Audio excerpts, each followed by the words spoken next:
이어서 사제단의 성명서 낭독 시간입니다.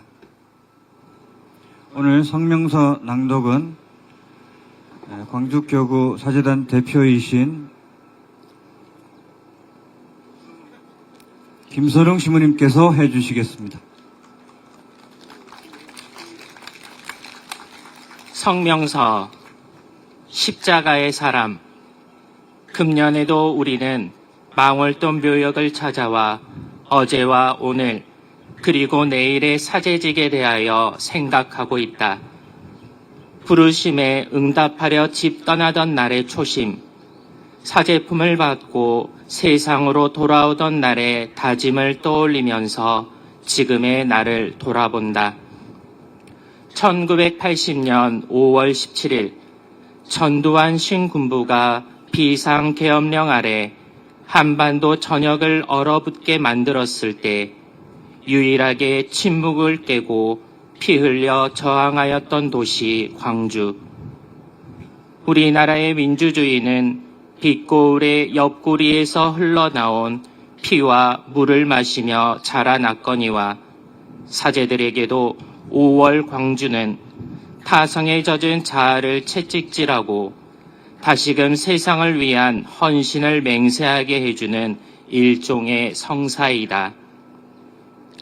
십자가, 사람의 사람다움. 무엇이 사제를 사제로 만들어주는가? 아니, 사람은 언제 사람다운가? 십자가를 짊어질 때다. 나를 따르려는 사람은 자기를 버리고 제 십자가를 지고 따라야 한다는 말씀은 궁극적으로는 사람다움의 조건을 알려준다.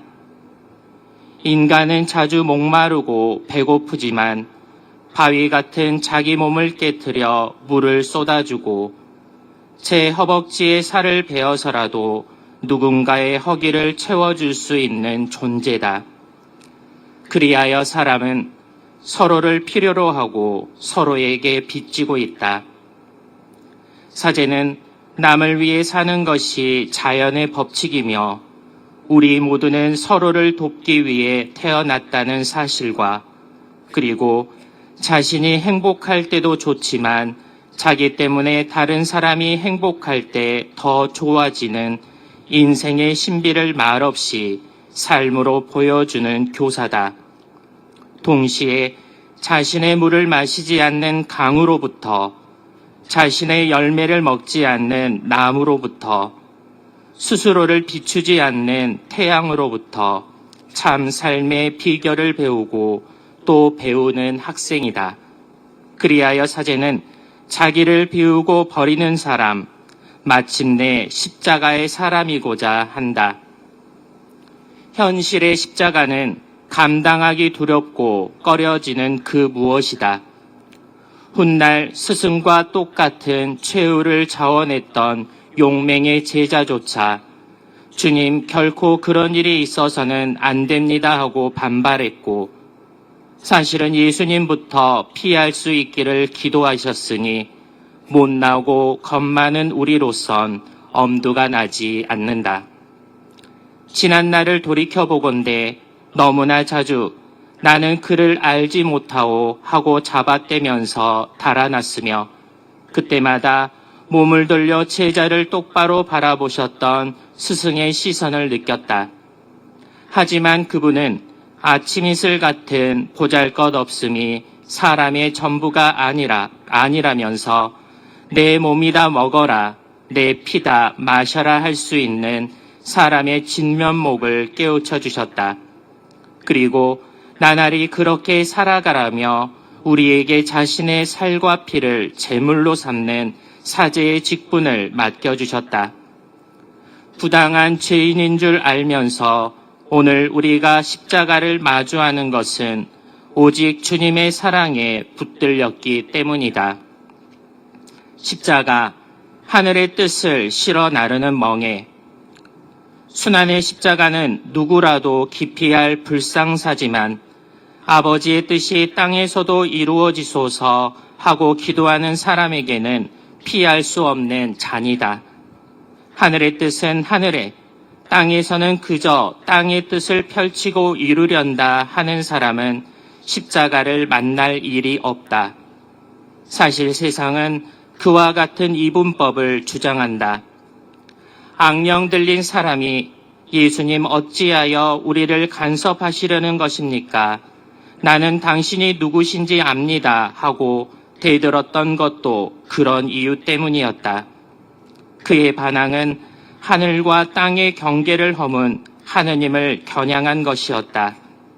악령의 목소리는 지금 이 순간에도 교회 안팎으로부터 호응을 얻고 있다. 그렇다고 해서 아버지의 뜻을 땅에서 이루라는 천명이 바뀌는 것은 아니다. 한 노인이 하느님 나라를 땅에 세우려 태어난 아기의 앞날을 두고 했던 말은 우리를 서글프게 한다. 이 이야기는 많은 사람을 쓰러지게도 하고 일어나게도 하며 또 반대받는 표징이 되도록 정해졌습니다. 그러면 어쩔 셈인가? 그럴듯하게 신용만 내고 속으로는 거리를 두거나 멀리 내빼는 것도 한 가지 방법이다. 하지만 우리는 여럿이 함께 주님의 가신 길을 걷고자 한다. 예할 것은 예하고 아니요 할 것은 아니요 하는 십자가의 도. 해야 할 일이라면 하기 싫어도 기어코 해내며 하지 말아야 할 일이라면 아무리 하고 싶어도 꾹 참아내는 십자가의 덕을 포기하거나 빼앗기지 않을 것이다. 어깨를 누르는 십자가가 하늘의 뜻을 나르는 거룩한 멍에임을 우리는 안다. 십자가의 위력. 그들이 예수님을 나무에 매달아 죽였지만 하느님께서는 사흘 만에 일으키셨습니다 하였을 때 그 나무는 종교의 위선과 불의한 권력이 야합하여 깎아세운 폭력의 산물이었다.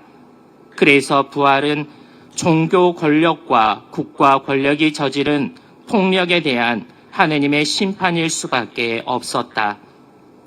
하늘의 이치에 순종하고 하늘의 뜻을 살피는 이들과 땅의 권력을 차지한 자들의 격돌은 지금도 계속되고 있다.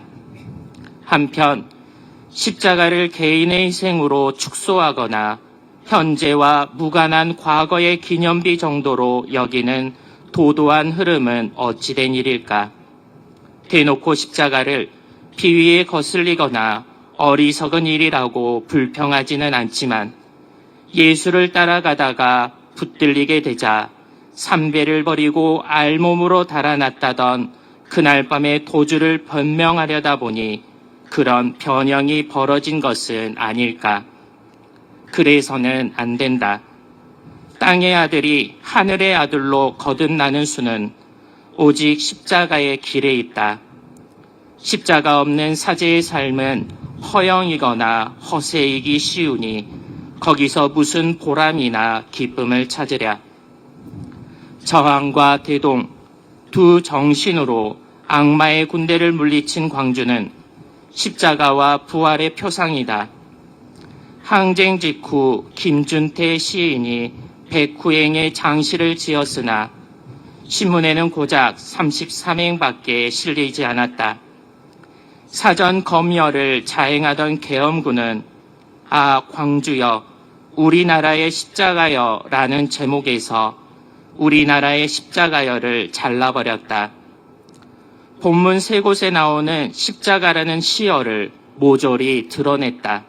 그래서 아 광주여 이 나라의 십자가를 짊어지고 무등산을 넘어 골고다 언덕을 넘어가는 온몸의 상처뿐인 죽음뿐인 하느님의 아들이여 하는 노래도 이 나라의 십자가를 짊어지고 골고다 언덕을 다시 넘어오는 이 나라의 하느님 아들이여 하는 노래도 지워졌다.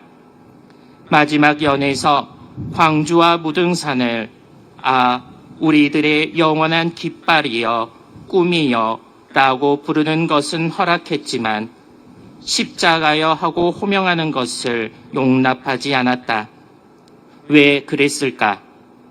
5월의 광주에서 죽은 자 죽어서 살아 있고 산 자는 살아서 죽어 있었다고 하였듯이 죽어도 죽지 않게 하는, 아니 죽어서 영원히 살게 하는 십자가의 위력을 감추고 싶었던 것이다.